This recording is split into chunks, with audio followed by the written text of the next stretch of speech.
அப்படின்லாம் சொன்னீங்களா, அந்த சுதந்திர நாள் கொண்டாட்டங்களை இந்த போராட்டம் பாதித்து விட போகிறது என்பதற்காகத்தான் திட்டமிட்டு இந்த தேன்மொழியை அழைத்து பொதுநல வழக்கு என்னால் ரிப்பன் பில்டிங்கில் நடக்க முடியல என்று பொதுநல வழக்கு போடுங்கள் என்று சொல்லி இந்த ரவீந்திரனை நிப்பாட்டி இது போலங்க அனுமதி இல்லாமல் நடத்துகிறாங்கன்னு சொல்லி இரவோடு இரவாக காவல்துறையை பயன்படுத்தி இதன் பின்னணியிலும் இருந்தது சேகர்பாபுவோட பினாமி தான் என்று திமுக வட்டாரத்தில் நமக்கு தகவல் தெரிவிக்கிறார்கள். இது ஒரு புறம் தெரிஞ்சுக்கிட்டோம். நாட்டு மக்கள் திமுகலையும் இருக்காங்களாங்க சார்? திமுக இருக்காங்க, 10 வருஷமா இருக்காங்கம்மா, 15 வருஷமா இருக்காங்கம்மா. பரம்பரை திமுக பொறுப்பில் இருக்காங்கன்றல, பதவியில் இருக்காங்க.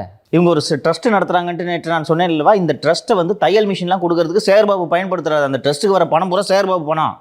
திமுகவோட அனைத்து தலைவர்களோடும் இவர் எடுத்த புகைப்படத்தை கொடுக்குறேன், போடுங்க. இவங்க தான் அந்த தென்மொழி.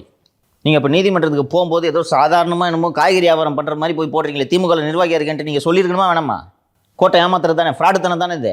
அப்போ உங்கள் கட்சி நலனுக்காக அந்த தொழிலாளிகளோட போராட்டத்தை குலைக்க வேண்டும் என்பதற்காக, அந்த தொழிலாளிங்க வயிற்றில் அடிக்கணுன்றதுக்காக திமுகவோட பிரதிநிதி ஒருத்தரை போய் அந்த வழக்கில் மனுதாரராக நிப்பாட்டி இன்றைக்கி ஆட்சி இவனுங்க எல்லாரையும் காலி பண்ணிவிட்டு அனுப்பிச்சி விட்டீங்க, ரைட்டா?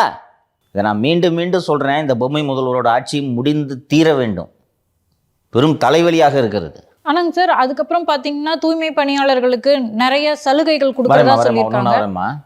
நேற்று காலை இந்த சலுகையை அறிவிச்சாங்க இல்லைங்களா? காலை ஒரு 10-11 மணிக்கெல்லாம் கேபினெட் மீட்டிங் நடந்துச்சு, சலுகையை அறிவிச்சாங்க. அப்போ இந்த கடகடகடன்ட்டு இவ்வளவு சலுகைகளை தமிழக அரசு அறிவிக்கிறது என்றால் இந்த போராட்டம் சிக்கலாயிடுச்சு என்று அரசு பயந்து விட்டது என்பது நம்மால் புரிந்து கொள்ள முடியுது. உடனடியாக நிதியமைச்சர் திரு தங்கம் தென்னரசு அவர்கள் தூய்மை பணியாளர்களை நினைச்சு தினமும் காலையிலையும் சாயங்காலமும் சிஎம் கவலையிலேயே இருக்கிறார் என்று பேசினார், பார்த்தீர்கள். ஆனால் இந்த தூய்மை பணியாளர்கள் எப்போம்மா ரிலீஸ் பண்ணாங்க?